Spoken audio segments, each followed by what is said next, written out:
Okay, so we continue with our design. We finished the design actually.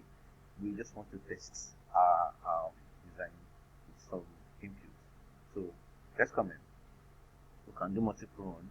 Of course, I've shown you how to use the fast run and multiple run, whichever one you like it. But of course, since you will have a multiple run, I expect you to do multiple run. So I would like to see. I want to test out input 0, 0, 1, 1. Then next again, I like to see 0, 1, 0, 0. I like to see 0, 0, 0, 0, 0. I like to see 1, 1, 1, 1, 1, 1. This might do that. I'm actually testing this. I didn't check these strings before I brought them in there. So I don't know what kind of answers I'm going to get. But let's just see, and let's hope that we don't crash our machine. But let's just continue. Okay. Of course, system design principles like security still apply there also. Any input that doesn't have any output, it's expected that you designate it as a lambda. Take that. I know. Let me take that again, because a lot of you will get confused because of the assignment I'm going to give afterward. Any input that doesn't have an output, make sure you designate it as lambda. Very, very, very, very important. So let's continue. 0, 1. Oh, that's very nice. 0, 1, 0, 0. That's very loud. 0, 1. 1, 0, 0, 1. So let's see one more. 1, 1, 0, 0, 1, 1. So let's see. So that's there's one input. Wow, just I'm going to get an output for each one of them. That's on x2, x3, x2, x1, x3, x3, x3, x1, x2, x2, x2. So I think means that all the inputs that I gave will produce some sort of output. So that is fine. I think that is fine. So let's then move on with the lecture.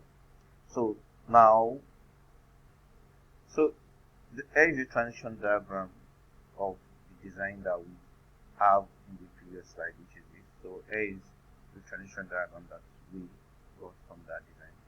So you can see that the output is attached to both states as well as the transition. You can see like that. So let's move on to the more machine. So more machine is also an FS. It's supposed to be FST based on changes. FST, whose output depends only on the present state. Only on the present state. You see out of a more machine can be described by a 6 tuple. Again, 6 tuples. Q is finite set of states. Zebra is a finite set of symbols for the input alphabet. O is a finite set of symbols for the output alphabet, like we said the other time. Rho is the input transition function, so that Q takes on an input goes to the next state, like we always said. X is the output transition function, where X, we have the states, goes directly to an output. Note that in mini machine we say Q takes in an input, produces an alphabet, but here we don't have any input. Q just produces an alphabet. You see where that comes, but you see the implication of that soon enough. So Q naught is in the initial state from where any input is processed. You can ask me that, how was I even sure? There's always a check. There's no checks and balances, because maybe I'm quite used to these designs. I was able to know that our design the last time was quite okay for the mini machine, because the number of inputs that we have was equal to the number of outputs. Now that's another. Like I told you, there are a lot of differences between the milling machine and the normal machine. In the slide I showed you, you only have 4, but at least I've shown you other differences. Like for now, please mark this. This is another difference. Another difference is that the milling machine will always produce exact number of outputs for the input. So if you have 3 outputs, be sure that you're going to have. If you have 3 inputs, you're going to be sure that you're going to have 3 outputs for the milling machine. If you have 10 inputs, you're going to be sure that you're going to have 10 outputs. It's equal. The number of inputs is equal to the number of outputs you're going to get. Now look at. We'll see this. I won't say. Okay, let us go to the design. You see where how that contrasts the milling machine. So here's a design for a milling machine. First of all, look at this transition table. You can compare it with this transition table. You can see the difference. You can see that this one, we did not attach the output to the inputs that we did with the milling machine over here. The output is attached straight up to the states, the present states. You can see it's attached to only the state. The output, the input does not really matter. It is where the state that the machine is in that determines the output of the machine. So here's a sample transition table for the normal machine. So let's try and design this machine and see what we're going to get. So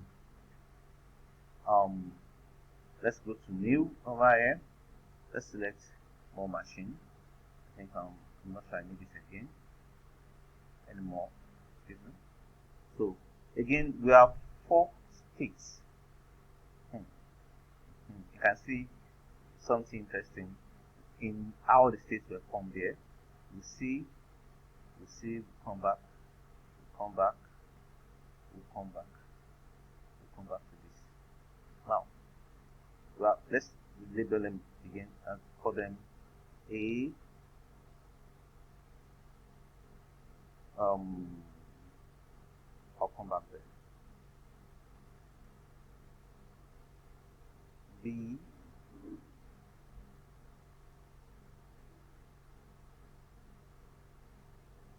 C.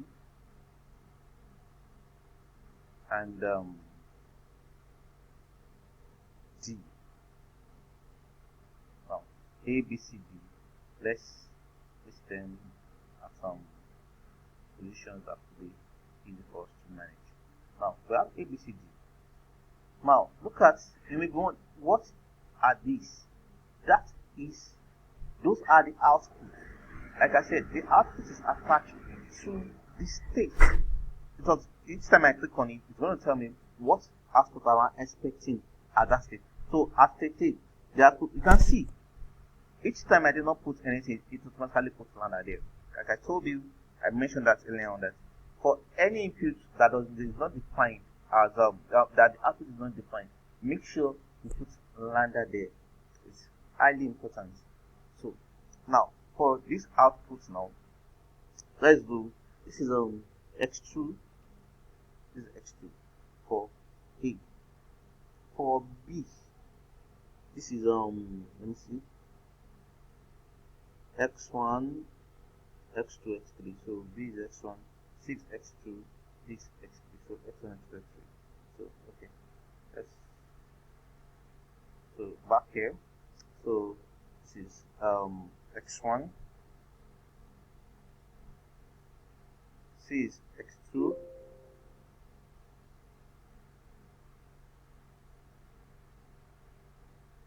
and this is x3. You can see with these, I've taken care of the states and I've taken care of the output. So every other thing follows the way you've always done it before. So at this point now, let's say A goes to B on 0. So just like what we've done before, A goes to B on 0, A goes to C on 1, A goes to C on 1, B goes to B remains on B on 0, B remains on B on 0, then B goes to D on 1, then C remains on C on 0, C remains on C on 0, and C goes to D on 1, C goes to D on 1, then D remains on D on both 0 and 1, on both 0 and 1. So we have that. So again, let's try to run this and see what we'll get. So let's test our input. Please note, there's one other thing again. When you're making a design, your design has to be a finite automaton. Your design has to be a finite automaton. If you have a design, you see from the assignments, and if I would dare most of you that okay, let me say that, yes, if your design is non-deterministic, your design will never run. As a matter of fact, GitLab won't even run it. So what does that mean? For deterministic for finite state transducers, you must have deterministic designs. Not deterministic design that you have states going to different outputs, going to different states on the same input. It's not going to work when you have, maybe you have a 0 going to B A, you also have a 0 going to C A. Like what most of you did in the very first assignment, where you have non-deterministic designs. If you try that here, it will never work. To complain. So your design must be deterministic. So let's turn. Oh, excuse me. I didn't define any initial state. Okay, so I think I made a mistake here. Let me check this out. Okay, so back in here. So I defined this as my initial state. So that was what I was complaining about the other time. I didn't define any state as the initial state. So once I define that as my initial state, we can then again go and run our input. But I think let me end this video now. I'll continue with that in the next video.